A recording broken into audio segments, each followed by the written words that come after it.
Saludos amigos, hoy en nuestro programa Entre las Redes tenemos un tema súper especial que es la discalculia.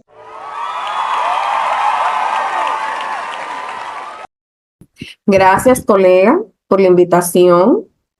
En cuanto a la discalculia, según como usted ya ha dicho, ha aumentado las posibilidades de las personas que lo padecen y por eso ya se encuentra en el DSM-5, que se actualizó ese término en el 2014, que es un trastorno de neurodesarrollo. Específicamente hablando del trastorno de aprendizaje, viene siendo como una dificultad para la matemática. Exacto. Y también, Cindy, que el término discalculia proviene del verbo latino calcule o calculere, que significa contar, y de la palabra también griega, que es dis. Eso quiere decir que significa o se refiere al mal. Quiere decir que es el mal contar, o sea, o contar mal de los estudiantes. Por lo tanto, es un trastorno, como tú decías, bien, del desarrollo que se caracteriza por una alteración de la capacidad de cálculo, o sea, que donde el estudiante pues, tiene dificultad para los cálculos matemáticos y la aritmética, como tú decías. Otros investigadores, Cindy, hablan un poquito de los investigadores. ¿Qué dicen los investigadores sobre la discalculia? Vamos a ver. Mira, cuando hablamos de los investigadores, hablamos de Ardilla y Rosselli. Ellos decían que la pérdida de la capacidad de realizar tareas de cálculo que resultan de una patología cerebral se conoce como acalculia. Oigan, escuchen el nombre, que viene siendo discalculia. Es que la dificultad específica para el aprendizaje de la aritmética independiente, de la inteligencia. Es decir, una cosa que yo sea inteligente, como se había dicho anteriormente, según investigadores, un ejemplo en la lectura, en las ciencias sociales, por así decirlo, en la historia, en la música. Sí. Pero ¿qué pasa conmigo? Yo como alumna, representando a un alumno y tengo dificultades con la aritmética, con la matemática, los cálculos no se me dan. Entonces por eso ahí viene la discalculia.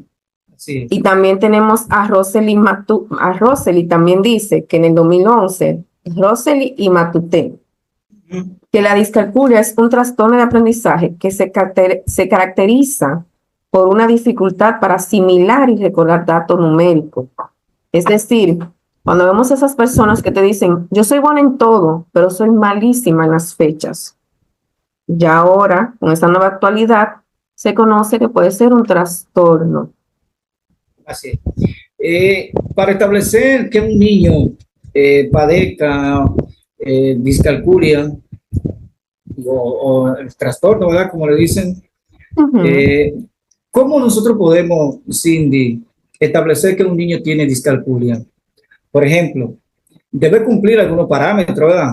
Claro o que criterios sí. diagnósticos que muchas veces no son, casi ahora no le gusta, ¿verdad? A los neurocientíficos, a la gente decirle ya diagnosticar, porque es algo como que contradice un poco la situación que está viviendo ahora con el problema de la matemática.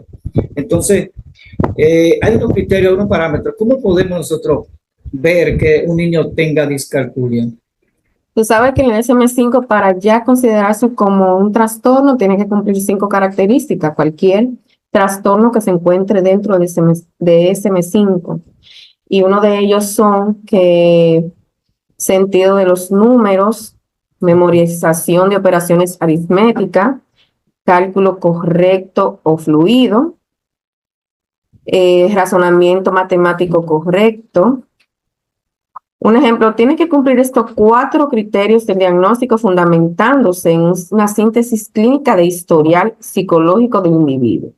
Así es. Esto viene siendo también en el desarrollo, en el familiar, educativo y una evaluación psicoeducativa, informes escolares. Entonces, ¿qué yo busco en esos informes? el sentido de los números, la memorización, como le dije, los cálculos correctos, los fluidos y razonamiento matemático correcto. Así. También hay algo importantísimo que son las tablas que se describen, ¿verdad? Y que tienen una función de mecanismos cerebrales en lo que intervienen en el procesamiento matemático. Digo esto porque las áreas cerebrales hacen una función y esa función son importantes. Por ejemplo, el segmento horizontal del surco integral parietal. Nos damos cuenta ahí que son implicados en la representación interna de las cantidades que intervienen en el procesamiento abstracto de las magnitudes y su relación en el procesamiento de esas series ordinales no numéricas también. ¿Qué puede decirnos, Cindy, ahí en esa parte de lo que son las áreas cerebrales y su función? Bueno, un ejemplo, cuando hablamos de las áreas cerebrales y hablamos de las funciones, estamos hablando de los segmentos horizontales del surco intraparental. Es decir, que esto va implicando en la representación interna de las cantidades, interviene el procesamiento abstracto de las magnitudes y su relación. Y en el procesamiento de series ordinales, no numéricas y procedimientos espaciales. Ese es ahí. Pero cuando hablamos de los corticales, que viene siendo el giro angular, aquí interviene en el procesamiento numérico y cálculo, concretamente, en tareas que necesiten procesamientos verbales. Y cuando hablamos del giro fusiforme, este viene siendo el que procesa y reconoce los numerales arábigos. Así es. Entonces, si hablamos del sistema parental, que viene siendo el posterior superior, es cuando aquí se intervienen los procesos antesionales espaciales requeridos para hacer ejercicios de cálculo. Activación las actividades y en actividades viene siendo. Es decir, como la espacial y la memoria de trabajo espacial. Sí, y ahí está también, Cindy, lo que son los lóbulos frontales. Fíjate que lazo más importante y además de lo que es esa parte frontal que tenemos cada uno de nosotros, incluyendo los niños y los recién nacidos, todos, que viene con esa parte frontal donde uno tiene que ver y evaluarla muy bien. Por ejemplo, dice que intervienen en las actividades de memoria de trabajo. ¿Cómo intervienen ellos en la memoria de trabajo? ¿Cómo, por ejemplo, mantener provisionalmente los resultados e intermedio, planificar y ordenar temporalmente los elementos de la tarea y comprobar los resultados y corregir los errores? Esa corteza cingulada, como tú decías, qué interesante, Cindy, para uno poder trabajar lo que son los cálculos matemáticos, la aritmética, y ver también cuando un niño puede, porque nosotros no podemos diagnosticar ni tampoco podemos decir que el niño tiene discalculia, porque eso hace también que uno dé un mal informe, ¿verdad? de cualquier estado en que uno vaya a ver a un niño. Entonces, me gustaría, Cindy, que tú nos hablaras un poquito de las manifestaciones de las dificultades de la discalculia, las manifestaciones de las dificultades de la discalculia, que para mí las manifestaciones tienen una connotación muy importante y es bueno que tú nos aclares un poquito para que la gente pueda escucharla, pueda ver y pueda saber, ¿verdad?, un poquito más de lo que es la manifestación de la calculia y de sus dificultades. Háblame un poquito de eso, Cindy. Las manifestaciones de las dificultades de discalculia viene siendo cuando tenemos dificultades en orientación espacial, como se dijo anteriormente, cuando se cumplían los criterios. Es decir, tú me haces un cálculo 9 y 6 guión coma más i por. Entonces, ¿qué pasa con eso? Que la persona que presenta la discalculia tiene dificultades de orientación espacial con estas operaciones. Tiene problemas con la relación espacial en las figuras geométricas, sí, en la memorización y posterior reproducción de los gráficos de cada número. Al evocar los hechos matemáticos, ordenan los números de cantidades y en el proceso de planificación y etcétera. Esas son las dificultades que presentan en esas dificultaciones de orientación espacial. así es. Hay cierta, y que bueno que tú nos aclaras un poco y nos da luz, ¿verdad? A cada uno de nosotros y a la gente que nos está mirando. Hay tipos de discalculia. A ver, Cindy, ahorita tú hablabas de Ardilla, Rosell y Matute, donde ellos en el 2005 hablaban de esos tipos de discalculia.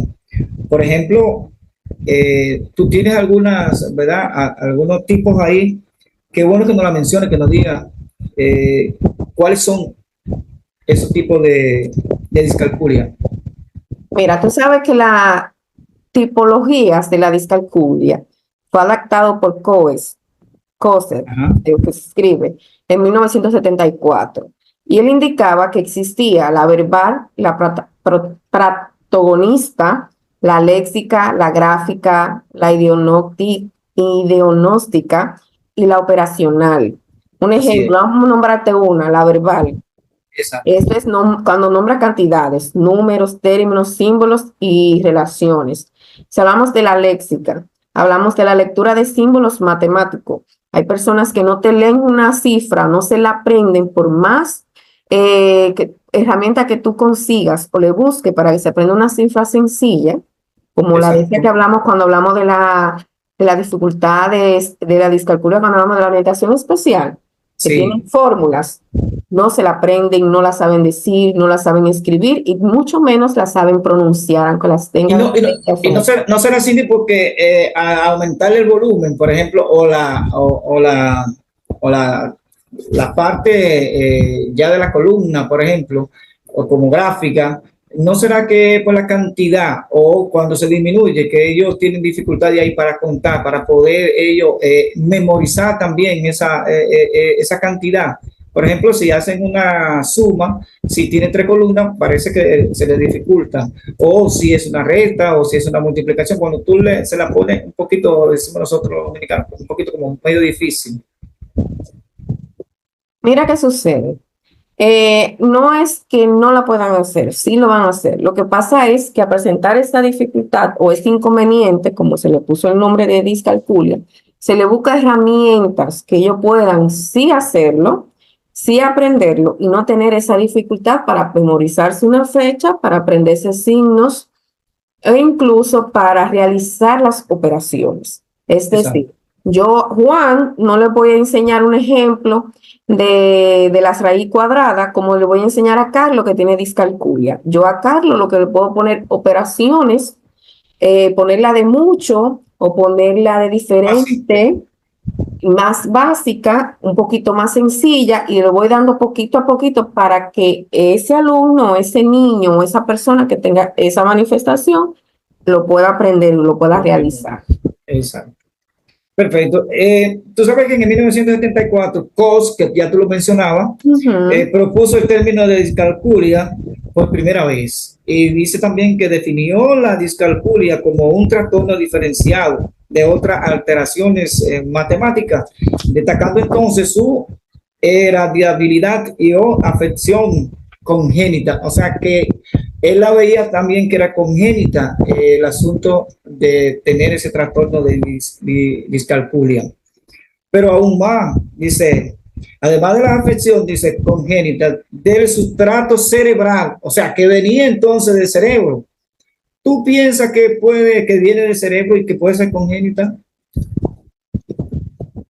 Yo creo que no depende. Yo creo que no es que sea congénita, porque si tiene un problema del neurodesarrollo, tendría que ver ya con las cortezas, por así decirlo, frontal, pero no tanto, no considero, al menos, tú sabes que hay parte del cerebro que no se desarrolla, que tú naces, porque hay cosas que no un ejemplo, no se desarrollaron en el tiempo determinado de que tenían que desarrollarse. Y hay personas que presentan algunas dificultades, hasta para adaptarse. Pero eso se va trabajando, se va desarrollando según las herramientas que se utilicen. Ellos elaboraron una tabla y entre la tabla estaban diferentes tipologías. Por ejemplo, tipología que son, ya tú mencionas ahorita, la verbal, y esa que nombran cantidades, números, términos, símbolos, relaciones.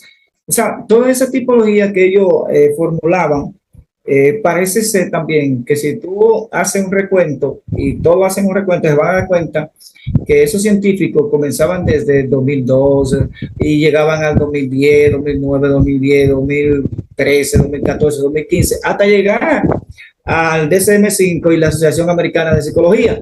Pero yo me pregunto, Cindy, ¿por qué no, como que no se ponían de acuerdo? Todavía no se sabe realmente qué es, cómo es el asunto de poner el nombre a la discalculia. Pero eso, ¿verdad? Son científicos y hay que respetarle. Porque si, por ejemplo, yo digo, Cindy, Ramoncito hizo una investigación, pero fue ahora en el 2024. Pero viene Cindy en el 2015, en el 2025 y hace otra connotación. Lo que hace es que en vez de tomar de Ramoncito, lo que hace es que da una definición diferente. Entonces, por eso como que no se pone mucho de acuerdo en esa parte. Una de las partes fundamentales, Cindy, son las causas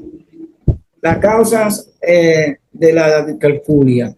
Y ya ahí Almeida en el 2017 hace alguna referencia importante, y es que el origen de la discalculia se considera multifactorial, pero además, por lo tanto, existen distintos factores que podrían ser causantes de la discalculia. ¿Cuáles serían esa parte que pueden ser causantes de la discalculia? Como te dije anteriormente, que habían personas que no desarrollaban al nacer, habían parte de su cerebro que no desarrollaban, es decir, que le hacía falta una parte por madurar, por así decirlo. Entonces aquí nos dice, un ejemplo, causa biológica determinada por la herencia genética de las personas como malformaciones neurológicas. Es decir, lo que dije, pero en otras palabras distintas. Estas malformaciones se manifiestan en personas en forma de dificultades para realizar operaciones matemáticas, clasificar números y colocarlos en secuencia. Los daños cerebrales, que en caso de la discalculia adquirida es debido a una lesión cerebral, es decir, lo pueden padecer las personas tras una lesión, una fractura, un inconveniente, dañó el cerebro o una de las partes del cerebro, y ante esa lesión no presentaba ninguna, pero ahora después de la lesión sí presenta. Cuando se sufre una lesión cerebral no implica sufrir una discalculia adquirida, porque en verdad no es incierto, sino que esta va dando cuando la lesión va afectando una determinada zona del cerebro. Así y es. Aunque se dé una persona que se encuentra en el proceso natural de aprendizaje de la matemática, en este caso trataría de la discalculia evolutiva. Exactamente. No, y que también hay otras causas de la discalculia que son biológicas, que determinada por la herencia también genética de la familia, o sea, que el aspecto de la familia también es importante en lo que es la discalculia, y lo vemos también en esa parte.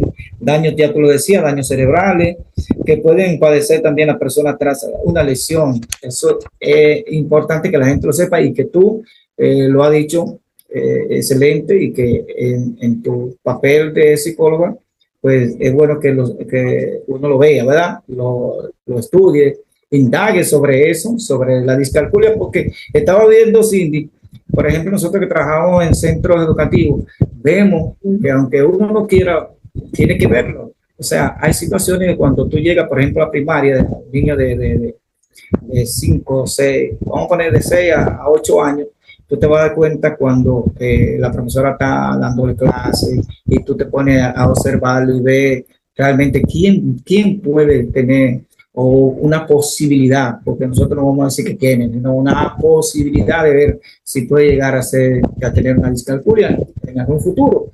¿Entiendes? Porque eso es importante. Muchas veces nosotros nos ponemos a observar y ya decimos, no, mira, aquel lo tiene. No, así no. Bien, en síntesis, Cindy, entonces la discalculia es, para que la gente sepa qué es lo que es la discalculia. En palabras más llanas, viene siendo una alteración del procesamiento numérico en personas con un nivel de inteligencia normal. Exacto. habiendo recibido y un ejemplo, intrusión convencional y cuyo origen es neurobiológico, resaltando las interacciones genéticas y del ambiente. Y ya entrándonos Cindy, un poquito más adentro a lo que es la psicología, tanto clínica como neuropsicología o neurociencia, ¿verdad? Porque ahora hay no vamos a decir una competencia, sino que van de la mano trabajando la neurociencia y la neuropsicología y la psicología, van trabajando un poco de la mano. Una evaluación pedagógica de la discalculia, Cindy, ¿cómo se puede hacer? Mira, según el DSM-5 o el DSM-4, para diagnosticar la discalculia debemos basarnos en pruebas diagnósticas estandarizadas. También en el propósito de la prueba, ¿qué usted va a evaluar? Evaluar habilidades, matemática básica del niño. Un ejemplo, áreas de contenido, buscamos 6 texto. Posee batería que compuestas de varias pruebas. Tiempo de administración. Un ejemplo, ¿sabe? Como es de matemática, se puede dar una cifra y se le pone tiempo. También se le pone el nivel dependiendo la edad. 8 años, sabe que mayormente los niños cuando tienen 8 años, 8 o 9, siempre están en tercero de primaria. Ahí es cuando el niño aprende a la resta o ya sabe la resta de dos números. ¿Qué pasa con un niño con inteligencia normal? Como dijimos anteriormente, que cuando está aprendiendo la suma y se le pone la suma llevando, que es la misma resta o la misma suma un poquito elevada, porque ya tú tienes que calcular la cifra y colocar una al lado y así. Entonces se le Exacto. dificulta. Y Entonces, por eso las pruebas tienen que ver con el tiempo, con la edad y qué prueba usted le va o qué batería usted le va a poner a este alumno, por así decirlo. así es, ¿no? Y que tú te das cuenta que cuando le aumentan la cifra, aumenta la Ujú. situación, aumenta, o sea, el cambio del niño inmediatamente tú lo notas, porque es que él va a querer, o sea, él va a querer memorizar, pero no puede, o sea, y cada vez que va aumentando, tanto en la suma como en la resta o en la multiplicación, entonces el niño como que va teniendo esa parte que va a verse como un poco arrinconado, ¿no? O un poco atareado en querer hacerlo como lo hacen los demás, pero no puede. O sea, es lógico esa parte.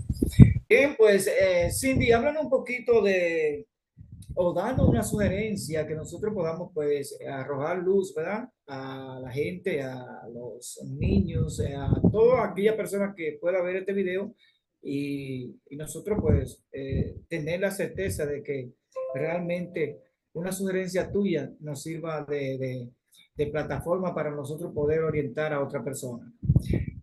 Una sugerencia, Cindy, que tú nos puedas dar con tu conocimiento que tienes sobre la discalculia.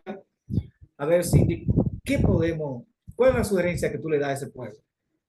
Bueno, entre las sugerencias para tratar la discalculia, desarrollamos ejercicios para trabajar el sistema numérico, números de cifras grandes, estrategias de cálculo.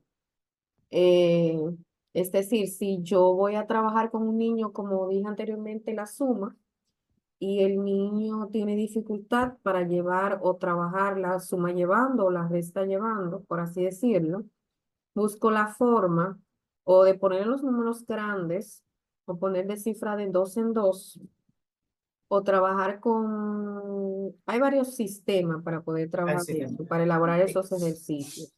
Y mira, También tenemos actividades de carácter lúdico, por ejemplo, lanzar dados al azar con la finalidad de descifrar la cantidad, los puntos que tienen y anotar el número en el vocabulario matemático. ahí era una de las partes, Cindy, que me interesó, me gustó mucho, porque uno va a las escuelas y ve muy poco material didáctico que pueden servirle de utilizarlo, ¿verdad? Con eso, con niños, porque nada más no tiene que ser que tenga discalculia. Hay niños que tienen dificultades para contar, pero cuando tiene herramienta en la mano, por ejemplo, que tiene un dado, como tú decías, o dados que tira y van contando, o sea, porque vamos a decir que vamos a suponer que son varios grupo de edad, porque son 40, 50 niños que tú tienes, un ejemplo, ¿verdad? En una aula. Y eso le Ujú. va a, eso le va a servir para contar, para hacer su cálculo numérico. Yo creo que realmente una de las sugerencias que debemos nosotros también decirle a la gente que, ahí, precisamente a las escuelas y a los profesores, que deben tener esos materiales didácticos en lo que es básica, ¿verdad? Para que ellos puedan tener esas herramientas y utilizarlas. ¿Cuál otras, Cindy, más puedes tú decirnos? Un ejemplo, tenemos, mire, en una escuela o un centro educativo no necesita gastar dinero para utilizar materiales como herramienta para trabajar la discalculia. Es decir, usted como maestro, usted como psicólogo pedagógico, se le presenta esa dificultad y en la escuela o en el centro no tiene los recursos. ¿Qué podemos hacer? Podemos crear, podemos usar el papel y el lápiz, vamos a hacer los dados en la hoja, vamos a Exacto. jugar, vamos a brincar calculando. Incluso hay un juego muy viejo que es el juego cuando tú tiras una piedrita Sí, y tú le tiras un cuadro a un número. Para tú llegar a ese número, tú tienes que pasar por el uno, por el 2, por el 3, la pilingrina.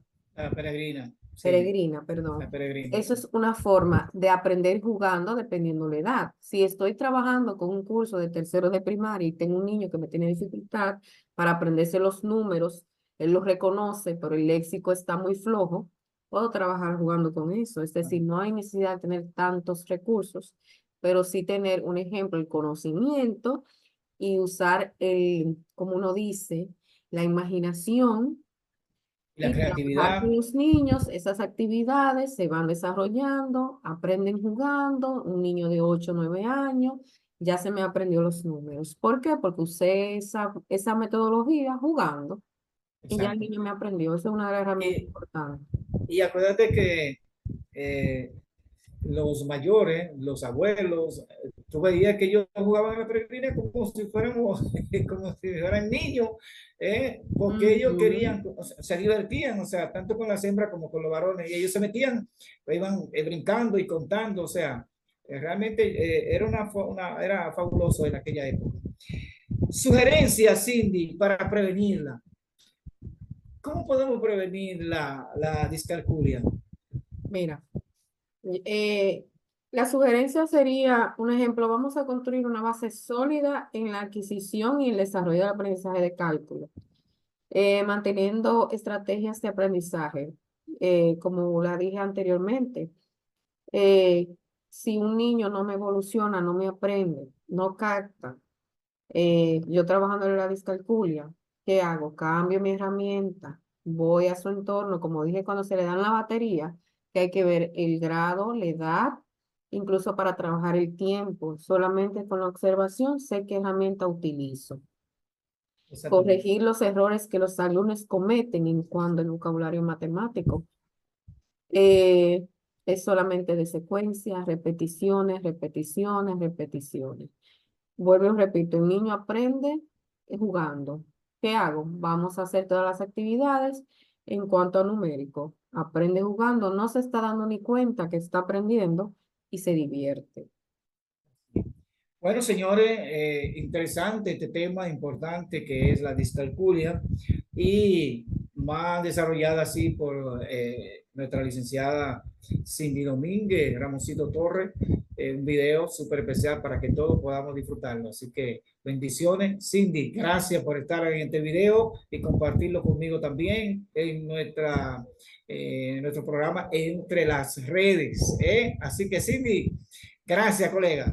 Gracias por la invitación. Espero que todo el que vea el programa pueda ayudarla o ayudarlo en cuanto a usar las herramientas, en cuanto a trabajar con la discalculia y también recordándole que el aprendizaje o la inteligencia es diferente. Cada quien tiene su inteligencia diferencia a otro y por eso no significa que tenga dificultades de aprendizaje, sino solamente reconozco que aprendo diferente y uso las herramientas que pueda aportar para mi crecimiento.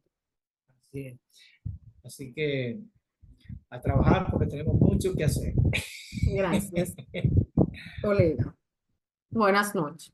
Buenas noches, colega.